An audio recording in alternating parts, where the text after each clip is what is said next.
அஸ்ஸலாமு அலைக்கும் ரஹ்மத்துல்லாஹி வரகாத்துஹு. என்னோட குட்டி விலாக் பார்க்கலாமா? இது பார்த்தீங்கன்னா எடுத்து ஒரு 3 டேஸ் கிட்ட ஆச்சு. ரயான் குட்டி நம்ம வீட்டில் இருந்தாங்க. இன்றைக்கி தான் பார்த்தீங்கன்னா என்னோடய சின்னம்மா வந்து கூட்டிகிட்டு போனாங்க ஈவினிங்காக. இன்னும் பாப்பா வந்துட்டு டிஸ்சார்ஜ் ஆகலை. இன்ஷால்லா வந்துட்டு சீக்கிரமாக டிஸ்சார்ஜ் ஆகிடுவாங்க. காலையில் பார்த்தீங்கன்னா நம்ம வீடு இப்படி தான் இருந்துச்சு. பாருங்கள் எப்படி இருக்குது ரணகோலமாக. நம்ம ஒரு வேலையாக ஸ்டார்ட் பண்ணால் கரெக்டாக இருக்கும். பாப்பாவை தொட்டியில் போட்டுட்டு அஃப்ரா குட்டி ஏன் அழுதுட்டு இருந்தாங்கன்னா அவங்களையும் நான் தூக்கிக்கிட்டே ரயான் ஆட்டணும்னு சொல்லிட்டு அழுதுட்டு இருந்தா. நல்ல வேலை அஃப்ரா குட்டிக்கு அப்புறம் நமக்கு இன்னொரு குட்டி பாப்பா இல்லைன்னு வைங்களேன். நம்ம நிலமை யோசிச்சு பார்த்தா கொஞ்சம் பயங்கரமாக தான் இருக்குது. நேற்று வச்ச ரசம் இருந்துச்சா, அதை வச்சுட்டு அப்படியே கொஞ்சம் மீனும் கொஞ்சோண்டு பெரட்டின கறியும் இருந்துச்சு. அதை வச்சு லஞ்சை முடிச்சலான்னு சொல்லிட்டு ரெடி பண்ணியாச்சு. பார்த்திங்களா, ரயான் குட்டி விட்டு நகரவே மாட்டிக்கிறா. பாசமாக இருக்கா. ரயான் குட்டி நம்ம வீட்டை விட்டு போகக்கூடாதுலாம் சொல்கிறா. ஆனால் வந்துட்டு நான் தூக்கிட மட்டும் மேடம்க்கு அக்செப்ட் பண்ண கொஞ்சம் கஷ்டமாக இருக்குது. அவளும் சின்ன பிள்ளை தானே, அதனால் ரஃபீனாம்மானா பெரிய பிள்ளை, பாப்பா குட்டி பாப்பான்றனால அவங்களுக்கு கொஞ்சம் வந்துட்டு இரிட்டேட் ஆகுதா, கோவம் வருதான்னு தெரியல.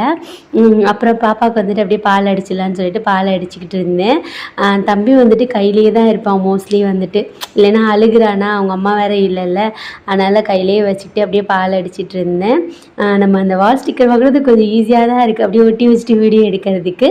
பாலை எப்பயும் போல் தட்டில் ஊற்றி ஆற வச்சாச்சு. மேடம் என்ன பண்ணிகிட்டு இருக்காங்க பாருங்களேன். அவங்கள பார்த்தோன்னே ஒரு பாவலுக்கு வந்துட்டு ஸ்டார்ட் பண்ணிடுவாங்க. ஏன்னா அவங்க சோகமாக இருக்காங்களாம். பார்த்தீங்களா, நம்ம அஃப்ரா குட்டி வந்துட்டு பெரிய ஆக்டராக என்ன சொல்கிறது, ஆக்ட்ரஸாக இருப்பாங்க போல் இருக்குது. அப்படியே வாஷிங் மிஷினில் துணியை போட்டுட்டு மற்ற வேலையெல்லாம் முடிச்சுட்டேன். நைட்டு பார்த்திங்கன்னா நைட் அஃப்ரீனத்தா வந்ததுக்கப்புறமா அவங்களுக்கு வந்துட்டு சாப்பாடு கொடுக்கணும்ல, அதுக்காக முட்டை பொரிச்சிட்டு இருந்தேன். ஏன்னா வெறும் ரசம் மட்டும் இருந்துச்சா அப்படின்னு சொல்லிட்டு முட்டை பொரிச்சிட்டு இருந்தேன். இந்த இடத்துல பால் போட்டிருந்தேன் நம்ம அஃப்ரா குட்டிக்கு. அஃப்ரா குட்டி வந்துட்டு அஃப்ரீனத்தா வந்துட்டு மேனேஜ் பண்ணிக்கிட்டாங்க. நான் ரயான் குட்டியை வந்துட்டு மேனேஜ் பண்ணிக்கிட்டேன். இன்றைக்கி டே பார்த்திங்கன்னா இப்படி தான் இருந்துச்சு. நம்ம அஃப்ரீனாமோ தான் இந்த யாருமே மேனேஜ் பண்ண தேவையில்லை, அவளே செல்ஃபாக மேனேஜ் பண்ணிக்கிடுவா. எப்படா நம்ம அஃப்ரா குட்டி வந்துட்டு அவ்வளோ பெருசாக வளருவாங்கன்னு இருக்குது. வளர்ந்ததுக்கப்புறம் அது வேறு பிரச்சனையாகும், அது வேறு மேட்ரு. ரயான் குட்டி அப்படியே கையிலே வச்சு அவனை தூங்க வச்சுட்டு இருந்தேன். அவங்க அத்தா வந்துட்டு அஃப்ரா குட்டியை தூங்க வச்சுட்டாங்க. ஆனால் இதில் ஒரு பெனிஃபிட் என்னன்னா, ரொம்ப நாள் கழிச்சு அஃப்ரீனத்தா அஃப்ரா குட்டியை தூங்க வைக்கிறாங்க.